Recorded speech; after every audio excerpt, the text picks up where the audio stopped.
don't have mothers, don't have fathers. Some of these kids, some of these kids got to walk past their mama on the corner begging for $2 and $3 to go buy a hit of crack or a shot of heroin. And this kid has to walk past his mom, but then he walks to the gang, and the gang is his family. So in some instances, the gang lifestyle isn't as negative as it's portrayed. And we also try to show that within the film by showing that, hey, this guy may be a gang member, but he's playing football just like you and your friends would get together and play football. Man, I was, I'm bred like a thoroughbred dog in this shit, man. I was born and raised around that little environment. When I was a youngster, when I was 10 years old, I was in the 5th grade going to Hyde Park Elementary. The Crips used to hold their meetings right in front of Hyde Park Elementary auditorium. As far as the teenagers are concerned, gang banging has always been kind of like a so-called cool thing to do. The gang members at school, they got the girls, they're the tough guys, they fighting and this and that and this and that. So it's easy for a kid to look at that lifestyle and say, hey, I want to be like that. This guy's getting respect. Ain't nobody taking his lunch money. Ain't nobody taking his shoes off.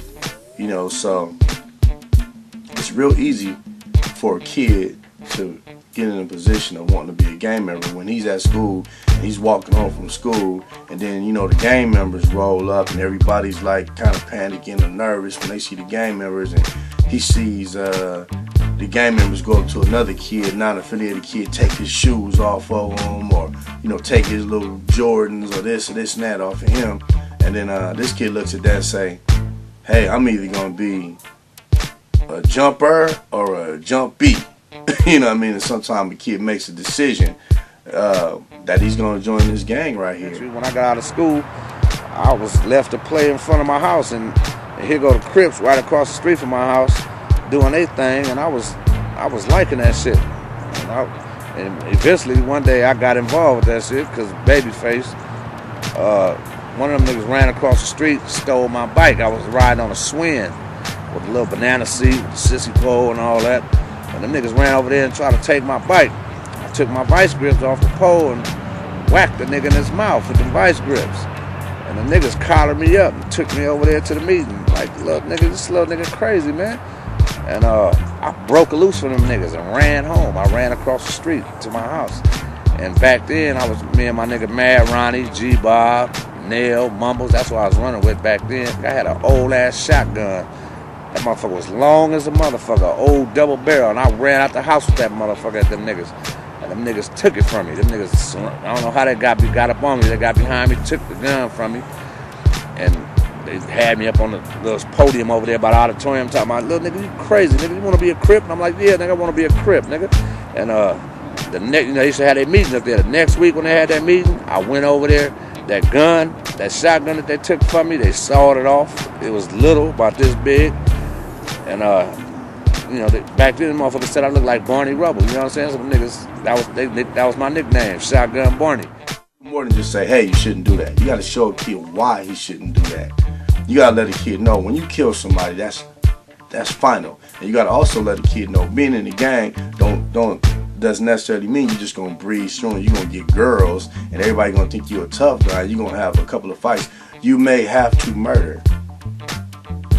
You may have to kill in order to stay alive. And not only that, you may get killed.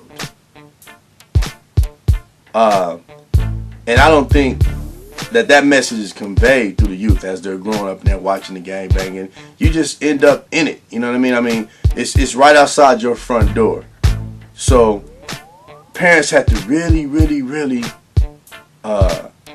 stay on their children and watch their moves and watch who they're hanging with in their surroundings and be able to notice it. Because myself, I was a kid that I had to leave out the house with the shirt tucked in and all that to get past my mother.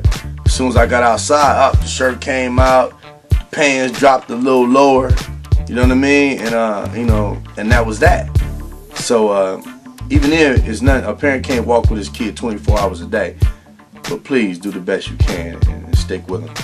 And I think if the message is conveyed about the seriousness of gangbanging, and a kid that's leaning or, you know, got one leg over the fence and one leg on this side, if he sees what really happens, if he sees the years of incarceration, he sees what murder looks like, if he sees another teenage kid splattered on the sidewalk or sitting in the morgue or at the trauma center somewhere, a rehabilitation center with paralyzed kids up in there, you know, blowing through a straw in order to move, you know what I mean? Maybe they'll be discouraged, you know.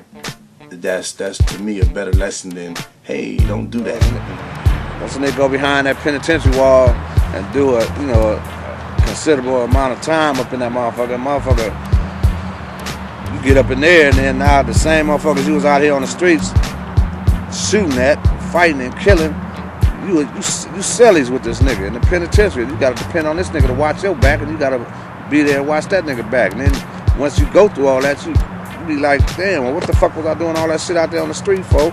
And I'm in here getting along with this nigga. You know what I mean? It'd be like that shit I was doing out there before was nothing, man. It was for nothing. Blacks were facing a whole lot of injustices, and you had groups that were fed up and tired of taking it. And the Crips were formed to be a subdivision of one of those particular groups.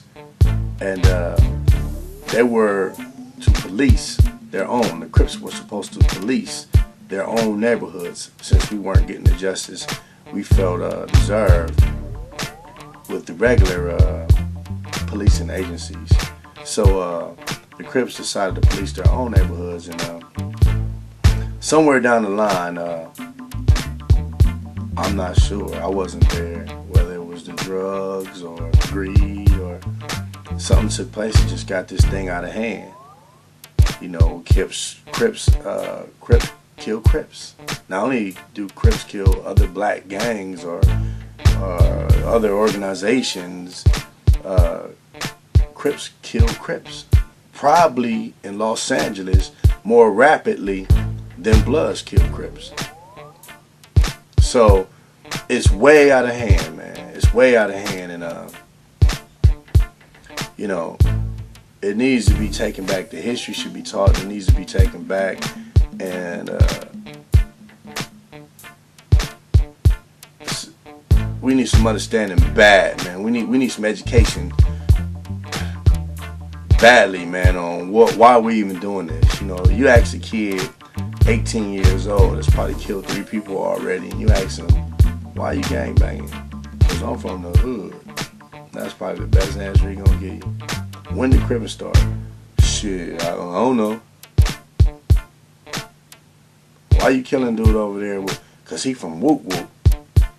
That's the best answer you're gonna probably be able to give you. And that's ridiculous. So I think that is way out of hand, and I think that our community needs help. Bad. Our community is in desperate need of help. And the funny thing is, if you're from this neighborhood over here, and these guys look at, they're a certain way, and they all kicking in, they love each other, and they're brotherly, blah. Then you look at this neighborhood over here. These guys think these guys are animals. They view them as animals instead of human beings. They view these guys as another species, which is ridiculous. And these guys look at the other ones the same. But if you are accepted by someone in this group and you hang out with them, you see these guys are normal guys, friends. They kick and hang out and do everything normal people do. Then if you're accepted by this group, you will see that they do the same thing. And that we're all black, strong individuals, and somewhere mentally we're lost and we're killing each other and smashing each other on sight. And that is really the destruction of us. And that's why we won't see a black president, because we're murdering them every day. We're murdering the governors, we're murdering the councilmen. You know, this 16, 17-year-old kid is not going to stay baby whoop whoop from the hood. If he grows and he has an opportunity to grow, he can very well end up being senator blah blah that knows the conditions of the hood. Councilman such and such that's been through gang banging, that's been through the juvenile system or what have you, and he knows the problem, so now he can give back we don't get to give back. And then we complain about problems in the hood and problems of this, and they don't understand, they don't know this. Well, we killing everybody that does understand. So maybe if we stop murdering one another, we can get somebody in office that really knows what's happening. Because until then, we're going to get the college boy that ain't got nothing to do with it.